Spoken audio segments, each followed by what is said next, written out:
Do you support what Hamas launched on Saturday morning? Well, this is not the right question, Louis. Really, the right question. It's an important question. No, it is not an important question because whether you support their action or not is an important question. No. It is not an important question. Hamas is a group, is a militant group. You're talking with the Palestinian representative. Our position is very well known and clear. And what is that? Do you support Hamas's actions? And then you cannot equate. This is not about support or not support. I am here to represent my people, the Palestinian people, what they are going through. I'm not here to condemn anybody. And if anybody that needs to be condemned, it's what you call the only democracy in the Middle East, that is Israel, between parentheses, that is doing what you have just reported, targeting civilians. And this has not just happened the last 48 hours. Hamas was just targeting Palestinians, but you won't condemn that. I'll tell you one thing. Hamas is not the Palestinian government, okay? The Israeli government is giving orders for its organized army. So please don't draw any symmetry here. Don't equate. There is no way you can draw any symmetry. And don't equate between the occupied and the occupier. This doesn't serve justice to understand for your audience and viewers the real situation. Since Israel's establishment, it has had one military doctrine.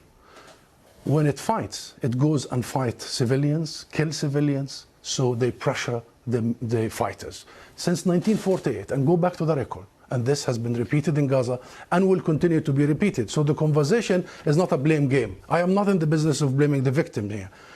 The real conversation is how do we stop this vicious, deadly cycle? You just condemned Israel for killing civilians, and you won't condemn Hamas for killing civilians. How many times you have interviewed Israeli officials, Louise? Hundreds of times. Hundreds of times. How many times Israel have committed war crimes right live on your own cameras? Do you start by asking them to condemn themselves? Have you? You don't. You don't. No, I'll answer that question. You don't. You know why I refuse to answer this question? Because I refuse the premise of it. Because at the very heart of it is misrepresentation of the whole thing. Because it's the Palestinians that are always expected to condemn themselves. I mean, come on, this is a political conflict. We have been denied our rights for a long time, for 75 years. You bring us here whenever there are Israelis who are killed. Did you bring me here when many Palestinians in the West Bank, more than 200 over the last few months? Do you invite me when there is such Israeli provocations in Jerusalem and elsewhere?